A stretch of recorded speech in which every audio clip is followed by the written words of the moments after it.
mendengarkan podcast ini.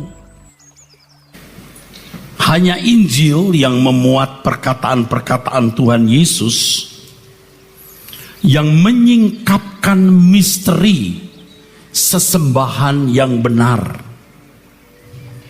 Hanya Injil. Dari perkataan Tuhan Yesus maka tersingkap misteri siapa sesembahan yang benar itu. Dalam Injil Matius pasal 11 ayat 27, Tuhan Yesus mengatakan, semua telah diserahkan kepadaku oleh Bapa-Ku, dan tidak seorang pun mengenal anak selain Bapa, dan tidak seorang pun mengenal Bapa selain anak dan orang yang kepadanya anak itu berkenan menyatakannya. Tidak seorang pun mengenal anak selain Bapa, hanya Bapa yang mengenal anak. Maka anaknya diutus ke bumi untuk dikenal manusia.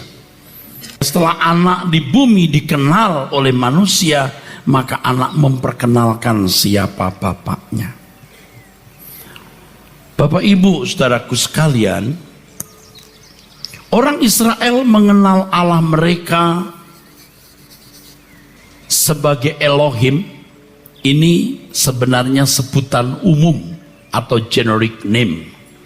Sedangkan nama diri atau proper name-nya atau personal name-nya itu Yahweh. Orang Yahudi mengenal yang mereka sembah sebagai Elohim, Yahweh, tapi tidak tahu siapa-siapa pribadi di dalam Elohim itu. Kalau orang-orang Kanaan, mereka menyembah Elohim, Allah mereka. Itu jelas nama dewa-dewa sesuai dengan fungsinya. Dewa kemakmuran, dewa perang, dewa kesuburan. Ada Moloch, Milkom, Asera, Dagon, Baal. Tetapi Elohimnya orang Israel itu Yahweh. Satu namanya. Jadi Elohim ini seperti sebuah corporate atau institusi atau lembaga. Kalau bagi bangsa Kanaan, mereka mengenal dewa-dewa sesuai fungsinya tadi. Tetapi kalau Israel hanya mengenal satu nama, Yahweh, tapi tidak mengenal siapa pribadi-pribadi dalam Elohim ini. Itulah sebabnya Perjanjian Baru menyingkap siapa Elohim itu. Ternyata ada Bapa, ada Anak, ada Roh Kudus atau Roh Allah. Bapak Ibu saudaraku sekalian, tidak ada yang tahu ini selain Bapa dan Anak. Maka Bapa mengutus Anak supaya Anak dikenal oleh manusia, supaya Anak bisa juga memperkenalkan siapa Bapa.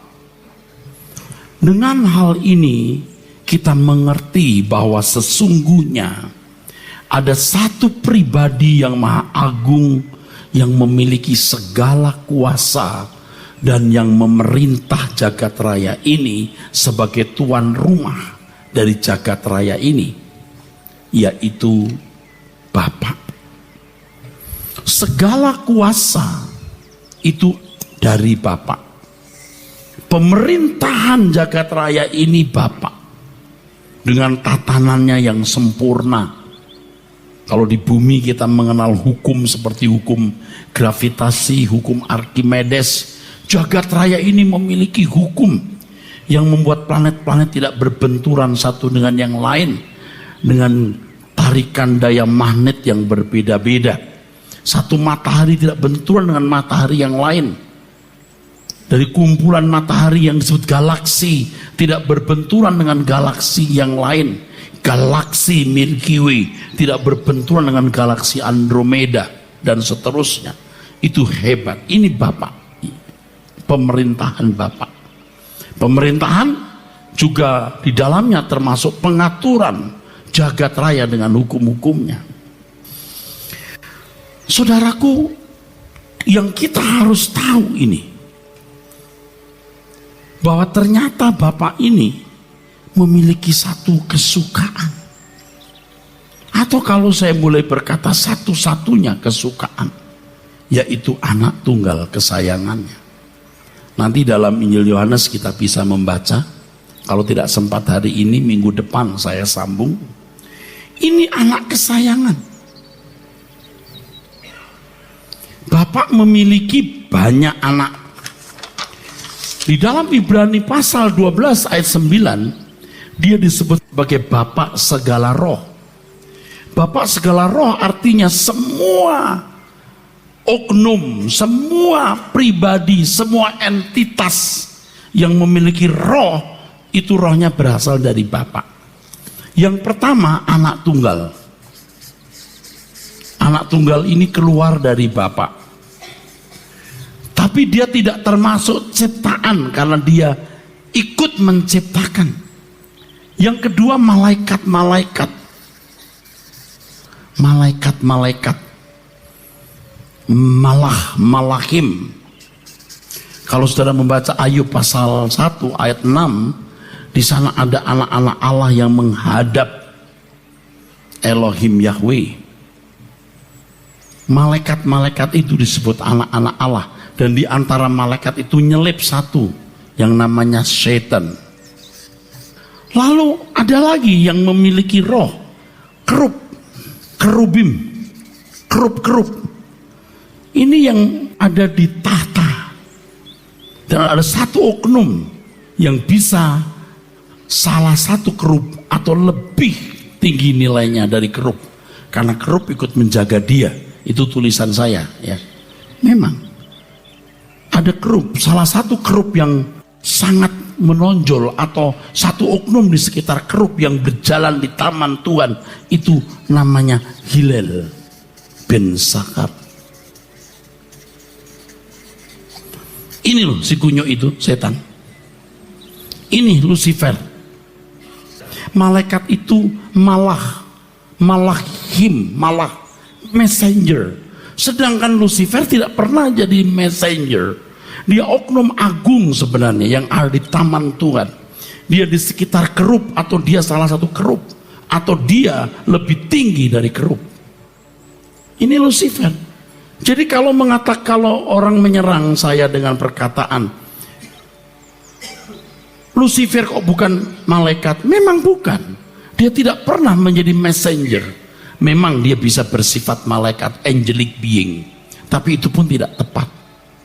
Dia kerub atau di atas kerub. Kalau disebut iblis kok anak Allah, pada mulanya dia Hillel bin Sakar. Ini memang dulu dia ini anak Allah. Jadi kalau orang tidak membaca buku saya secara lengkap atau mendengar khotbah saya secara lengkap, begitulah saudara. Ini bukan malaikat. Dia kerub atau di atas kerub. Kalau dalam tulisan saya, dia di atas kerub, dia berjalan di taman Tuhan. Dia bukan malaikat dan tidak pernah menjadi malaikat. Lalu Adam ini anak Bapak.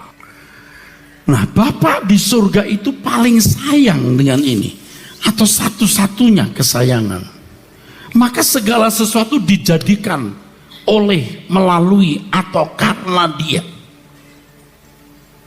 Ini yang harus dipahami. Yang pertama, saudara harus tahu di jagat raya ini ada tuan rumah yang memiliki tatanan dan memerintah, Bapak. Yang kedua, saudara harus tahu Bapak ini memiliki kesukaan, yaitu menyayangi putra tunggalnya dan memberikan segala sesuatu bagi dia. Sebab dia satu-satunya yang mewakili Bapak. Mari kita baca Yohanes pasal 1 ayat 1. Pada mulanya adalah firman. Pada mulanya adalah logos. Terus Firman itu bersama-sama dengan Allah. Bersama dengan theos. Mestinya ada kata sandang, ho logos, ho theos. Kenapa mesti harus ada itu? Pada mulanya adalah ho logos. Ini ho theos. Kenapa? Pada mulanya adalah logos, logos bersama dengan theos. Terus, dan firman itu adalah Allah. Dan firman itu adalah theos, bukan ho theos. Artinya Theos itu bersifat ilahi. Kalau ada kata sandang ho, itu berarti pribadi, logos, pribadi Bapa. Nah, Theos ini maksudnya adalah Bapa. Ini adalah Yesus. Tetapi di terjemahan kita itu Allah. Dan ini bisa membingungkan, saudara, ya. Saya bukan anti nama Allah, tetapi harus dijelaskan, kalau tidak kacau. Alkitab Perjanjian Lama, kata Elohim diterjemahkan Allah. Ini bisa kacau, kenapa? Karena Elohim ini jamak. Child satu, children banyak, book satu, books banyak. Kalau diterjemahkan secara vulgar, tapi ini bahaya. Elohim itu artinya para Allah atau para dewa. Kata El itu artinya the mighty, yang maha tinggi, banyak. Kalau orang Kanaan, agama-agama kafir, dewanya banyak, sesuai fungsinya tadi. Asera, Asitoret, Milkom, Dagon, Baal, begitu, saudara. Tetapi kalau orang Yahudi, siapa namanya? Nama dirinya Yahweh. Nah, lalu di Perjanjian Baru, kata Allah kita, bahasa Indonesia, itu dari kata Theos, diterjemahkan Allah juga. Nah, ini bisa rancu. Ini diterjemahkan Allah, ini diterjemahkan Allah. Padahal Theos ini menunjuk siapa tadi? Bapa. Kalau Elohim 3, betul nggak? Bapa, Anak, dan Roh Kudus. Mungkin ada yang bertanya, Pak, kata Theos itu dari mana? Theos itu sebenarnya menunjuk satu dewa atau kekuatan yang maha tinggi yang diyakini oleh orang Yunani. Suatu saat sebelum Alkitab Perjanjian Baru itu ada, orang-orang Yahudi menerjemahkan Alkitab bahasa Ibrani mereka. Alkitab Perjanjian Baru belum ada. Alkitab bahasa Indonesia kita belum ada. Maaf, bahasa Yunani belum ada. Belum ada. Kitab Perjanjian Baru belum ada. Orang-orang Yahudi berjumlah 70 orang di kota Alexandria menerjemahkan Alkitab bahasa Ibrani ke bahasa Yunani. Namanya Septuaginta. Septuaginta. Lalu muncullah kata itu Theos untuk menerjemahkan kata Elohim. Kenapa begitu? Karena memang orang Yahudi ini kan sangat monoteistis. Sangat monoteistis. Allah itu esa, satu. Padahal Bapak Ibu, saudara-saudara sekalian, ketika Alkitab mengatakan Allah itu esa, pengertian esa itu harus benar. Jadi kata esa itu bisa yakit, bisa ekat.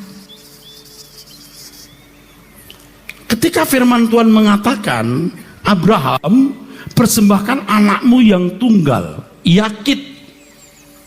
Namanya yakit itu tunggal, satu. Secara matematis satu. Tapi ketika dikatakan dalam firman Tuhan, seorang laki-laki akan meninggalkan ayahnya dan ibunya dan bersatu dengan istrinya, maka mereka menjadi ekat. Ini berapa ini? Satu. Kalau begini dua tahu, ini begini. Satu itu kesatuan. Jadi ketika Alkitab mengatakan sesungguhnya Israel Allahmu esa. Esa di situ ekat, bukan yakit. Di Alkitab itu cerdas sekali. Tapi orang Israel tidak tahu kenapa ekat, kesatuan. Siapa-siapa di dalamnya, mereka tidak tahu. Di Perjanjian Baru kita tahu ada Bapa, Anak, dan Roh Kudus. Nah, saudara, jadi kalau bicara soal Elohim, namanya cuma satu, Yahweh. Aneh, Tetapi jangan lupa, aku adalah Elohim yang ekat. Kesatuan siapa? Tidak diberitahu. Kasih tahu ya. Kasih tahu enggak ya? Nanti di perjanjian baru. Oleh sebab itu kalau kita di Indonesia ini, sila kita ketuhanan yang Maha Esa. Kata esa kita itu tidak sama dengan esanya orang lain. Tapi jangan dituduh orang Kristen itu triteisme atau politeisme. Kita itu esa tapi ekat. Kok begitu, Pak? Dari dulunya memang begitu. Kok ngikutin dari dulunya? Ya kita konsekuen saja, dari dulunya memang begitu. Lah iya, tapi kenapa dari dulunya begitu?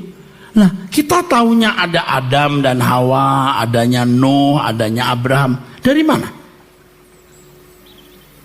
Bukan tulisan Kopeng Ho. Itu bukan tulisan siapa-siapa.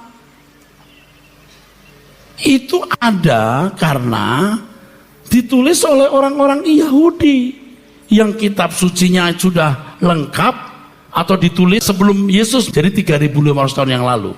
Setelah kitab itu ada, baru ada agama Kristen abad 1. Setelah itu 600 tahun lagi baru ada agama Islam. Jadi kalau orang Kristen ditanya, kok tahu Allahnya Kristen itu ekat? Kita kan cuman mengambil alih semua kitab sucinya orang Yahudi, tidak ditambah, tidak dikurangi. Kita itu copy paste persis, dan jujur mengakui copy paste. Kita tidak mengatakan Matius itu yang dapat wahyu, enggak. Itu memang kitabnya orang Yahudi persis, dan setiap kali menyebut sesembahan itu selalu menggunakan kata Elohim. Dari sononya memang jamak. Nah, di perjanjian baru terungkap itu Bapa, ada Anak, ada Roh Kudus. Yang memiliki kuasa itu Bapa. Anak itu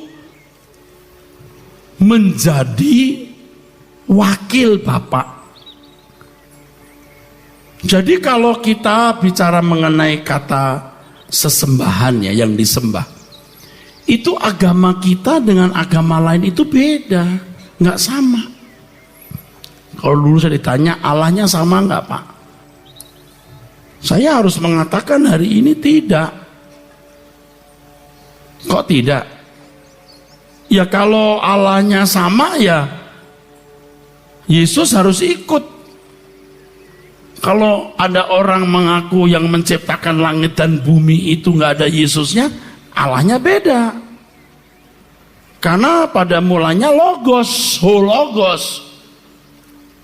Tujuan khotbah ini adalah kalau kita tahu bahwa kesayangan Bapa itu Tuhan Yesus, kenapa kita tidak melayani Dia? Kenapa tidak iring Dia? Kenapa tidak ikut Dia? Itu siapa? Kalau sudah tidak iring Dia, saudara, itu anaknya Lucifer. Sebab Lucifer tidak suka penguasanya itu Yesus, dia juga mau menjadi penguasa. Nanti saya kasih tahu ya. Oke, dibaca dulu. Pada mulanya adalah firman. Ya. Firman itu bersama-sama dengan Allah. Ya. Dan firman itu adalah Allah. Ya, firman itu bersifat ilahi. Terus. Ia pada mulanya bersama-sama dengan Allah. Terus. Segala sesuatu dijadikan oleh Dia. Dijadikan oleh Dia. Terus. Dan tanpa Dia tidak ada suatu pun yang telah jadi dari segala yang telah dijadikan. Nah, ayat ini begini bunyinya. Panta di auto egeneto kai karis auto egeneto ode enho gegonen. Ini bahasa Yunani. Yang saya mengajak saudara memperhatikan itu kata ini. Ini dalam bahasa Yunani artinya bermacam-macam. Bisa berarti oleh, bisa berarti through, bisa berarti with, bisa in, on account, because of, for this reason. Jadi sebenarnya segala sesuatu dijadikan oleh dia. Oleh ini bukan berarti dia yang menciptakan. Sebab kuasa itu dari Bapa. Melalui dia, bersama dia, dengan dia, atau demi dia. Itu alasannya semua diciptakan karena dia. Kita ada itu karena Bapak sayang putranya. Ia menciptakan bumi yang indah. Itu karena putra itu. Semua karena putra tunggalnya. Kok begitu, Pak? Tanya sendiri. Dikasih tahu kok. Saudara mesti nerima ini. Ini yang membuat si Kunyo tidak suka. Dia mau punya tahta juga. Jadi ketika Yesus ya, Alkitab mengatakan pemerintahnya sejak zaman dahulu kala. Mika pasal 5 ayat 1 dan 2. Jadi di tempat itu tuh, kalau kita sering menggunakan kata surga. Betul nggak saudara? Itu bahasa aslinya Samayim. Samayim ini artinya tempat yang luas, bisa jagat raya ini. Jadi kalau kita berdoa Bapa kami yang di surga, itu berarti dia yang di tempat maha tinggi atau dia yang di mana-mana. Samayim. Surga ini ya, surga itu Samayim. Disinilah Tuhan Yesus memiliki tahta. Nah, kira-kira begitu. Ini para malaikat di sekitarnya. Ini putra kesayangan. Si Kunyo, dia juga ingin. Kalau selama ini saya bicara soal corpus delicti, Kunyo salah, memberontak. Orang kritik saya, udah jelas salah kok perlu corpus delicti. Emangnya salahnya apa sih Kunyo? Dia memberontak. Apanya memberontak? Oh, cuman ingin. Baca Alkitab, aku ingin. Betul nggak? Aku ingin. Cuman ingin. Apa dia berhasil bikin tahta? Belum pernah. Ada dia berhasil bikin tahta. Cuman dia tidak bisa keluar dari tempat itu, surga itu. Yang mungkin menurut saya di salah satu planet. Dia bisa di situ. Pokoknya gua di sini. Dasar Kunyo. Alkitab mengatakan di Wahyu pasal 12 ketika Yesus menumpahkan darah, baru dia tidak punya tempat. Baru bisa diusir dia. Maka Yesus sendiri mengatakan, aku lihat seperti kilat jatuh. Nah, itu seperti nubuatan atau pernyataan. Saudara tahu bahwa dia ini mau, hanya ingin. Bagaimana membuktikan salahnya? Jadi begini saudara, kalau kita bicara soal corpus delicti ya saudara, corpus delicti ya. Ini memang istilah dalam dunia hukum. Corpus delicti itu memang istilah dalam dunia hukum. Yang artinya bukti untuk menunjukkan suatu kesalahan. Bukti untuk menunjukkan satu kesalahan. Corpus delicti. Seorang profesor doktor etika terkenal dunia yang sejak tahun 1950 sudah tulis bukunya. Ini orang Belanda yang bukunya sangat terkenal di dunia dan menjadi acuan etika Kristen di seluruh sekolah tinggi teologi. Namanya Verkuil. Verkuil itu punya buku etika Kristen. Saya ini dosen etika. Saya tidak mengarang kata corpus delicti, saya temukan itu dari tulisan Verkuil. Hanya bedanya saya mengembangkan. Verkuil mengatakan bahwa hukum Taurat itu corpus delicti. Karena Alkitab memang mengatakan di mana tidak ada hukum Taurat, maka tidak ada kesalahan. Mencuri itu berdosa nggak? Berzina itu salah nggak? Enggak. Kok enggak? Kalau tidak ada Taurat. Kalau orang pipis di pinggir jalan, salah nggak? Nggak salah, kecuali ada tulisan dilarang kencing di sini. Nah, Taurat itu corpus delicti. Nah, kesalahan Lucifer itu kan tidak dalam ranah hukum yang tertulis. Nggak ada hukumnya. Hanya ingin kok, betul? Untuk membuktikan itu harus ada makhluk yang tidak punya keinginan seperti itu. Yang keinginannya mengabdi kepada anak tunggal Bapa atau Tuhan semesta alam. Diciptakannya lah Adam. Ternyata Adam gagal. Sehingga putra tunggalnya sendiri yang turun. Yesus turun. Yesus membuktikan, Kunyo, kamu salah. Kamu seperti ini loh. Makananku melakukan kehendak Bapa dan menyelesaikan pekerjaannya. Taat sampai mati, bahkan mati di kayu salib. Bahkan ketika ia seperti ditinggalkan oleh Bapa, dia tetap berkata, Bapa, dalam tanganmu kuserahkan nyawaku. Seperti ini. Nah, karena taat sampai mati, dia didengar oleh Bapa karena kesalehannya. Dia dibangkitkan dari kematian. Kalau Yesus tidak taat, dia tidak dibangkitkan. Nggak akan dibangkitkan. Jadi kebangkitannya menunjukkan ketaatannya. Dan ketaatan itu mengalahkan iblis. Jadi kebangkitannya disebut kemenangan.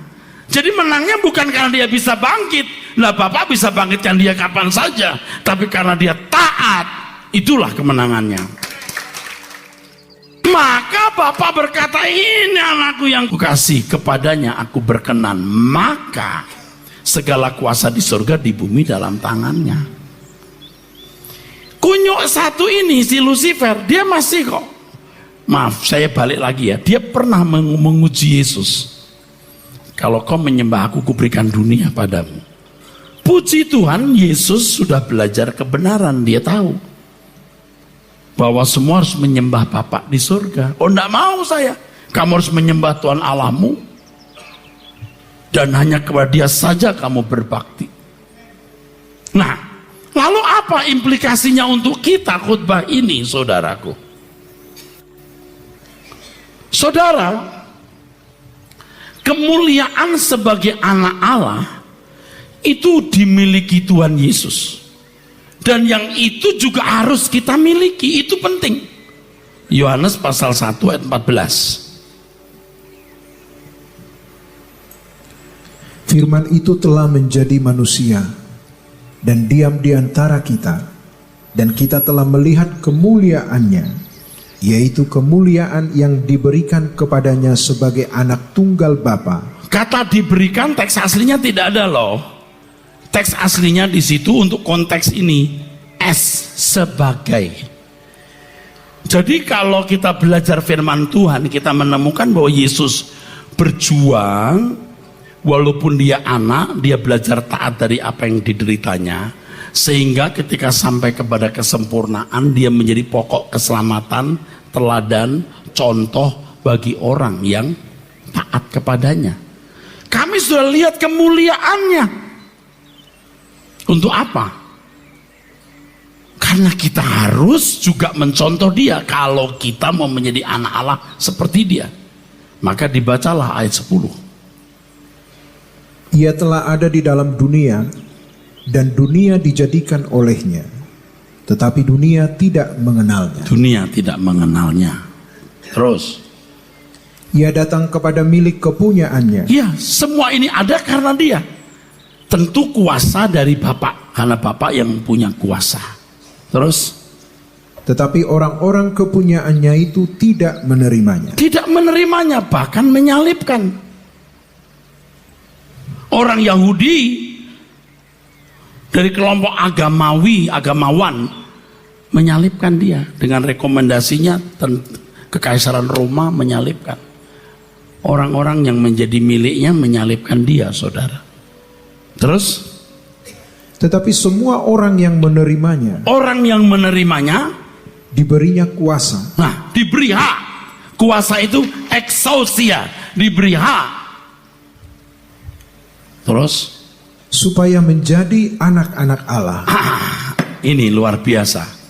Supaya menjadi anak-anak Allah. Sekarang Bapak Ibu melihat saya. Ini penting sekali. Apa yang dimaksud dengan menerima di sini? Jangan diisi dengan penjelasan lain. Konteksnya harus jelas. Konteks ayat itu tadi, pada mulanya logos atau hologos. Hologos bersama hotheos. Segala sesuatu dijadikan oleh dia. Ia datang kepada milik kepunyaannya, karena semua itu dia miliki. Tapi orang tidak menerimanya. Tidak menerima, tidak mengakui bahwa dialah sang majikan, sang pemilik. Itu. Tidak mengakui dia sang pemilik. Lalu bagaimana Pak kita? Harus mengakui. Kita bukan makhluk gratis yang ada dengan sendirinya. Ada satu sosok agung yang oleh karenanya si empunya segala kuasa menciptakan semuanya. Jadi kalau menerima dia berarti menundukkan diri. Menundukkan diri untuk menerimanya sebagai Tuhan atau kurios. Kurios. Nah, banyak orang Kristen itu salah memahami. Sudah menerima dia sebagai juru selamat. Oh jelas, dia mati di kayu salib untuk menebus dosa-dosa kita. Jadi Bapak Ibu tahu, setiap kali kita bikin salah, kesalahan kita itu saudara, itu dipikul di kayu salib. Setiap kali bikin salah, kesalahan kita dipikul di kayu salib. Tetapi keadaan batin kita nggak dipikul. Kita harus menyelesaikan. Kalau tidak menyelesaikannya, jadi kekal dosanya. Karena keadaan batin itu akan dihakimi. Jadi kalau ada orang Kristen berpikir bahwa sudah selamat, oh you sudah selamat, tetapi you harus mengerjakan keselamatan itu dengan menerima dia sebagai Tuhan. Sebagai Tuhan artinya kamu harus mematuhi dan mentaati dia. Mematuhi dan mentaati Tuhan. Oke, saya mau mematuhi dan mentaati Tuhan. Lalu apa yang harus saya lakukan? Mengikut jejak dia. Apa jejaknya? Jejak dia itu loh yang jadi corpus delicti. Apa? Makananku melakukan kehendak Bapa dan menyelesaikan pekerjaannya. Bukan seperti Lucifer yang aku mau, aku ingin. Dia tidak ngerti bahwa makhluk ciptaan harus hidup dalam ketertundukan. Kalau Yesus mewakili Allah, kalau Yesus mewakili Allah Bapa, kita harus tunduk kepadanya. Bagaimana bentuk penundukan itu? Yaitu kalau kita mengikuti jejaknya. Makananku melakukan kehendak Bapa dan menyelesaikan pekerjaannya.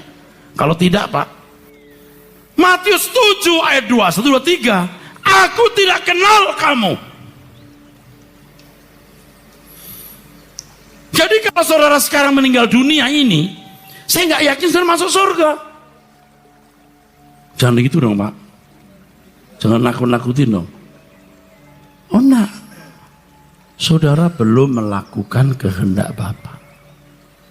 Ya kita kan belum sempurna. Oh ya, maka kita harus berjuang mengerjakan keselamatan atau ikut dia. Sudah ikut dia belum? Belum, karena saudara merasa sudah menerima Yesus sebagai juru selamat, sudah selamat. Setiap kali kita berbuat dosa, akibat salah itu dipikul di kayu salib. Selesai. Tapi keadaan batin kita belum selesai. Kalau kita tidak menyelesaikannya, berarti tidak mau melakukan kehendak Bapa. Tidak dikenal. Nah kita bersyukur kita mengenal sosok agung yang akan menjadi raja di atas segala raja. Apa yang dia inginkan? Ikut jejaknya. Bukan jadi aktivis saja, bukan hanya jadi pendeta, bukan karena kita rajin ke gereja memberi uang, enggak. Tetapi apakah kamu belajar melakukan kehendak Bapa? Artinya apa yang kau pikirkan, kamu ucapkan, kamu lakukan selalu sesuai dengan kehendak Roh Kudus atau Roh Allah yang adalah rohnya Bapa yang ditaruh dalam diri kita. Dengan ikut jejak Tuhan Yesus, maka kodrat kita berubah. Dengan kodrat kita berubah, kita menjadi anak. Dia menjadi yang sulung, kita menjadi anak. Karena kita akan dimuliakan bersama Yesus. Kesalahan banyak orang Kristen hari ini menyamakan diri dengan orang Israel atau bangsa Israel. yang standarnya orang beragama. Menyembah dengan ritual, tarian, oke? Memberi perpuluhan. Ketika Yesus datang, dia beritahu, Theos itu Bapa. Kalau dalam terjemahan kita kan Allah, tapi terjemahan aslinya Theos itu roh. Siapa yang menyembah Theos harus menyembah dia dalam roh dan kebenaran. Jadi sekarang kita tahu ternyata Bapa itu roh. Jadi nggak cukup dengan begini. Bukan begitu. Allah itu roh. Dengan apa? Dengan tindakan seperti yang Yesus lakukan. Apa yang diperbuat Yesus itulah penyembahan yang benar. Jadi kalau engkau tidak seperti Yesus, engkau tidak menyembah Bapa dalam roh dan kebenaran. Saya harus menyelamatkan saudara dengan pemberitaan firman yang benar ini. Saya harus membuktikan apa yang saya ajarkan itu dengan perbuatan. Nah, saya mau mengatakan ini begini. Kristen itu mengubah. Saya harus berubah dulu. Dan gak main-main, harus seperti Yesus. Ketika kita tahu Allah itu roh, Allah gak cukup dipuaskan dengan nyanyian, biar sebagus apapun musik kita, roh dan kebenaran.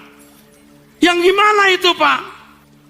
Kelakuan sesuai kehendak Bapa. Yesuslah teladannya.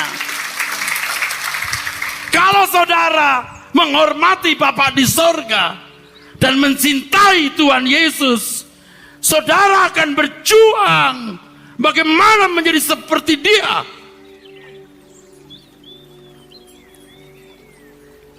Gereja ini bukan untuk kumpul-kumpul, setelah itu kita pulang.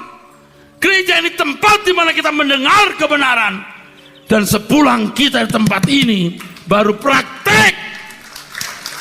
Kristen kita itu bukan waktu kita di gereja, waktu kita menjalani hari-hari hidup kita. Setiap kata yang kita ucapkan,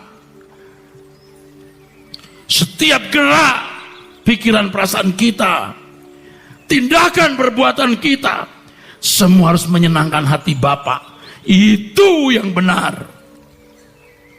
Tuhan Yesus akan mau berkata, kalau kau menerima aku, kamu tiru hidupku, kau teladani aku.